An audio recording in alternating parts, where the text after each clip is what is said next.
And welcome guys to another little tutorial. Now in this video I'm going to show you guys how to do this weapon sway procedure one. See how he moves around and he looks like he's actually using his weapon, and it's only when the mouse moves that he does this, which is okay because, well, you're going to have that. So you know how that goes. Good old movement and smoothing and stuff. And this deals with just moving a single object and doing rotations and stuff. It's pretty simple, but it livens up the weapon a lot more. Now, we're going to have kickback and everything else in the game pretty soon and things. So, yeah, we're going to have to show how this all goes down. Now, just to be clear, this is procedurally done, where it's done by code. If you're doing animations and stuff like that to a transform when you're trying to do this, it will mess up, okay? It'll act all funky and it'll do behaviors you probably don't want, okay? So, the way we fix this is we go into our main object. It doesn't have an animator or anything else. It just doesn't care, okay? I don't move this main object. I just make sure it's 0-0'd with no rotation, okay? Then I have a mover object. This one is the one that I'm going to use for kickback and functions like that, including my own zoom, okay? That's exactly how it works, all right? So, when we do our zooming and everything else, that's what I'm moving. And just to prove it to you, watch this transform right here, okay? You'll see it do nothing but move. And for some reason, my animation's messed up. Now it does nothing but move, right? But see how my weapon moves and it's got a rotation and everything else? This is my mouse move. Notice there's no rotation here, okay? And that's intentional, because if you try to rotate an object when it's moving right here, Unity tries to work with that, but it doesn't work with it all too well. I found that it just doesn't look right, and sometimes it just goes all out of whack, and it's not really comfortable or satisfying to look at. Okay, I've done it in the past, and it just doesn't work that well. So I've got a mover object just for the positional stuff, okay? Zooming in, out, and things, and I'll probably use my kickback from here too, because this is just a single script telling it to lerp to that position on a local thing. Now I have a sway object, okay? This one is the one where I'm doing all my rotational values, okay? And then I have my main game object that's, holds my models, my animation, and stuff like that, all on a single transform of itself. This rotation right here, this 90 degrees, is just to fix a modeling issue. It has a rotation by default going into Unity, because Unity, I guess, uses a left-hand coordinate system, and the one that it's modeled in used a different coordinate system, so it has issues with trying to go from one to the other, because you'll get rotations, which isn't that hard to fix a lot of times, but it is there. So we have a weapon script, and I did a variable for weapon sway, okay, and it just references this weapon sway, okay. Weapon sway does not have an update or a start or anything else. It has customized functions that you call from a different script, okay. And I reference it in here, and I reference my sway object here I also have one right here, but in case I forget to, fill it in here, because I used to have this privately owned, okay? And, well, you know, sometimes it doesn't work the way you want, okay? So let's take a look at this code and explain what all it does, all right? And my code menu is not up because it's going to be dumb. There we go. All right. Let's try to straighten that up. All right. That's a little center. All right. So in my weapon script right here, I reference a transform. Okay. And in my start method, which only gets executed one time, okay, during the life of this game object, it only gets initialed one time. So in my sway variable, that's sway object, I call, weapon sway. And this is called a weapon sway handler. We're going to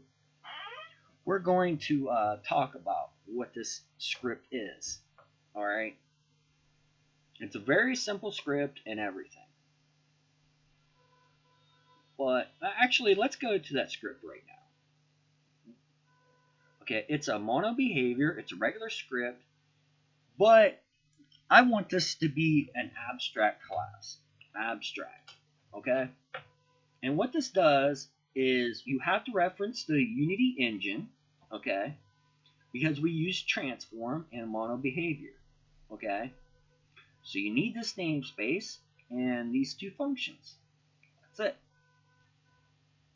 And the reason why I use an abstract class and this one instead of an interface or just use a regular mono behavior is because if I go to a different weapon and I need some type of different kind of sway, like maybe just up and down or just left and right, I can do that with just writing a different kind of script,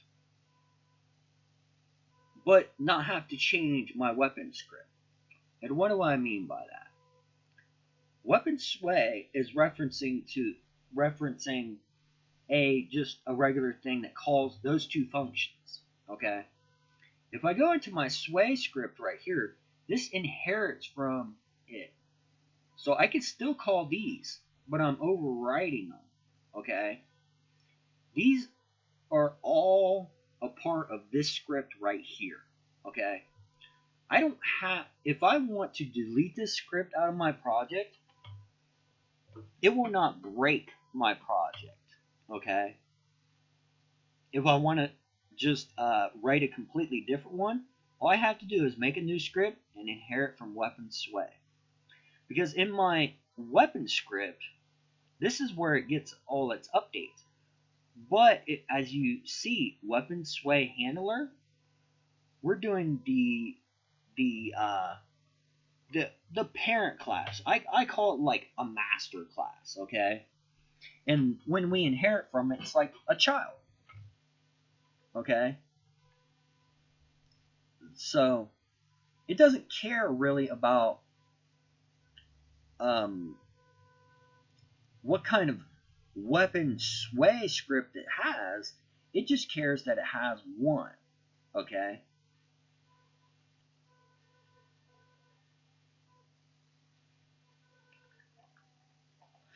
So we go to our initial, we give it a sway object, and the start method.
let's explain this.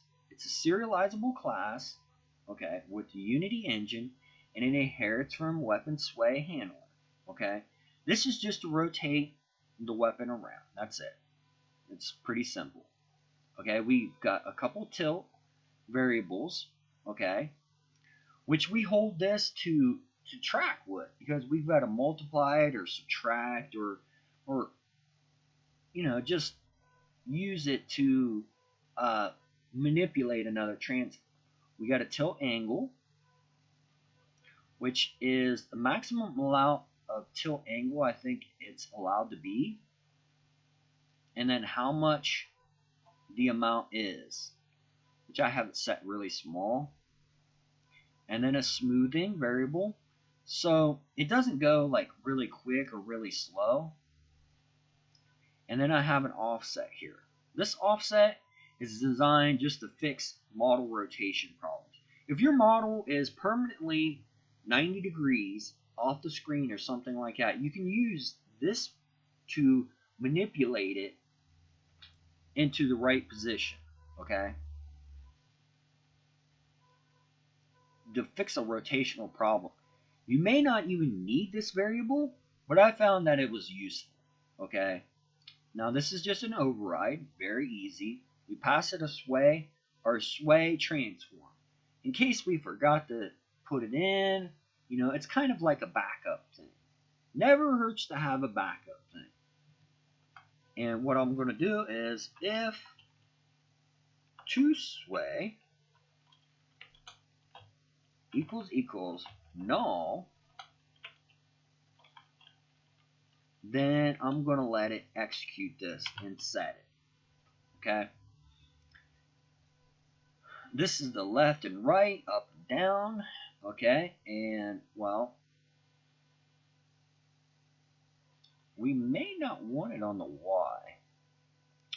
I guess it all depends on how you design your model. But this is the update, or late update, whatever you put it in your weapon loop. And remember this tilt amount? Weapon tilt amount equals input.getAxis. See, your mouse uses an X and a Y, okay, and left and right. Up and down is, I believe, your Y axis, and then left and right is your X. So you get a float variable from that on the Unity engine, and this is programmed in Unity by default in your input manager. So you should have this without a problem. All right, and once we get this variable, we multiply it by angle, tilt angle, okay, and then plus the offset, and this will do a rotation. Okay, I have it set here in the Y, but if you have,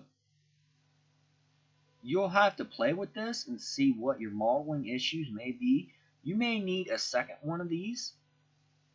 Okay, and all you got to do is go serializable field, protected, float, offset,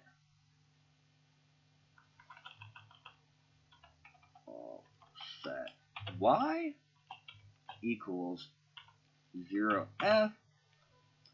I don't have to do that, but there you go.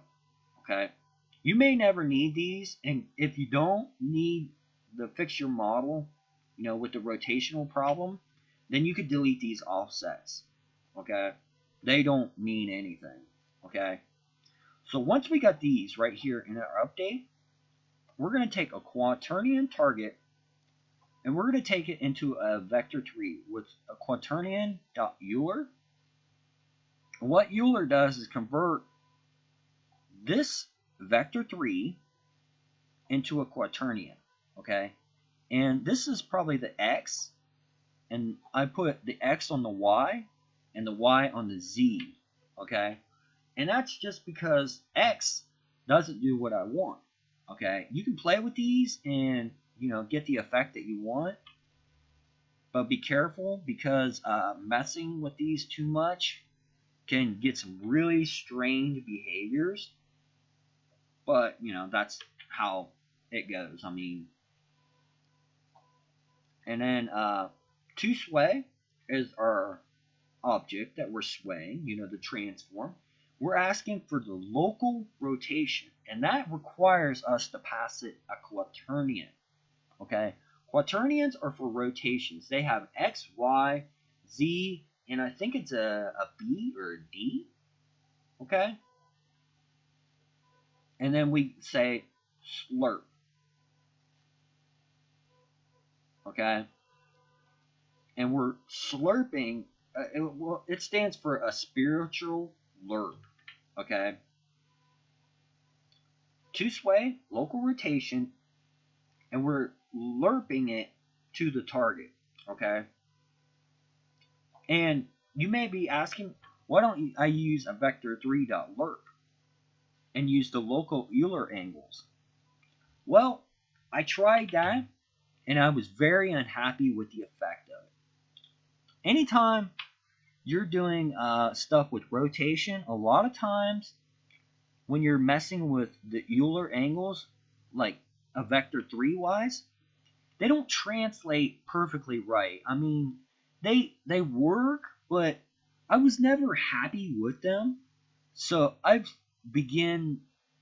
started working with quaternions instead, and I'm starting to get pretty good with them.